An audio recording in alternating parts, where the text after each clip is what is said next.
जंगल के घने पेड़ों के बीच मिंकी नाम की चिड़िया उड़ते उड़ते इधर उधर घूम रही थी। तभी उसकी नजर पुराने दोस्त चिंटू पर पड़ी। चिंटू ने हैरानी से पूछा। चिंटू, अरे मिंकी, तुम कहाँ थी इतने दिनों से? बहुत समय बाद तुम्हें देख रहा हूँ।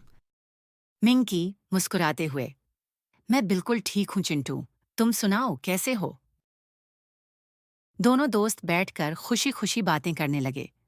तभी अचानक आसमान में काले बादल छा गए। हवाएं तेज होने लगीं और देखते ही देखते मूसलाधार बारिश शुरू हो गई। बिजली की चमक और गरज से सारा जंगल गूंज उठा। मिंकी थोड़ी घबरा गई और बोली, मिंकी घबराते हुए, चिंटू, चलो जल्दी से अपने अपने घर चलें, वरना ये तूफान और खतरनाक हो जाएगा। चिंटू सिर हिलाते हुए, हाँ मिंकी, तुम ठीक कह रही हो, देर न करें।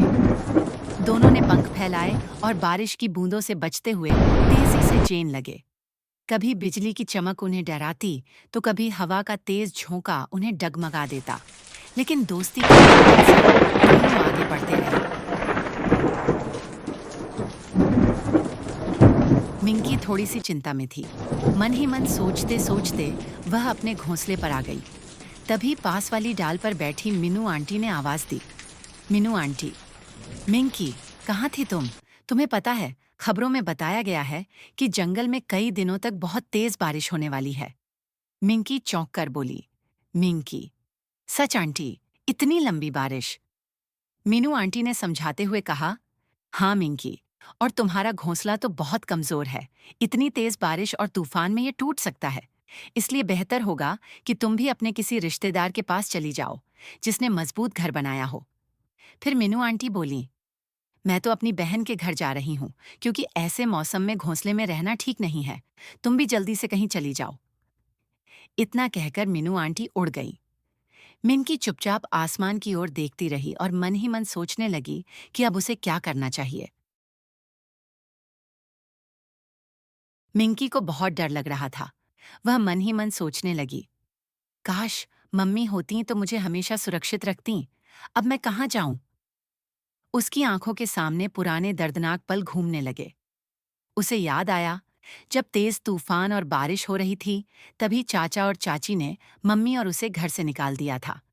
मम्मी ने रोते रोते चाची के पैर पकड़ लिए थे और कहा था, मुझे मत निकालो, मेरा तो कोई और घर भी नहीं है। लेकिन चाचा चाची ने एक न सुनी और दोनों को बेघर कर दिया। पापा के जाने के बाद अब कोई भी अपना नहीं रहा। ये सब सोचते सोचते मिंकी की आंखों से आंसू बहने लगे। उसे वो दर्दनाक रात याद आ गई, जब बहुत तेज बारिश हो रही थी और आंधी पानी से पूरा जंगल कांप रहा था। उस रात मम्मी ने उसे अपने छोटे से घोंसले में छुपाकर बचाने की कोशिश की थी, लेकिन अचानक आई भयानक आंधी ने मम्मी को ही दूर उड़ा दिया और मिंकी अकेली रह गई। ये याद करते ही मिंकी जोर जोर से रोने लगी। तभी अचानक तेज बिजली की आवाज गड़गड़ाई और पूरा आसमान चमक उठा। डरी सहमी मिंकी ने मन ही मन सोचा, नहीं, यहाँ अकेले रहना ठीक नहीं है। मुझे तुरंत चिंटू के पास जाना होगा।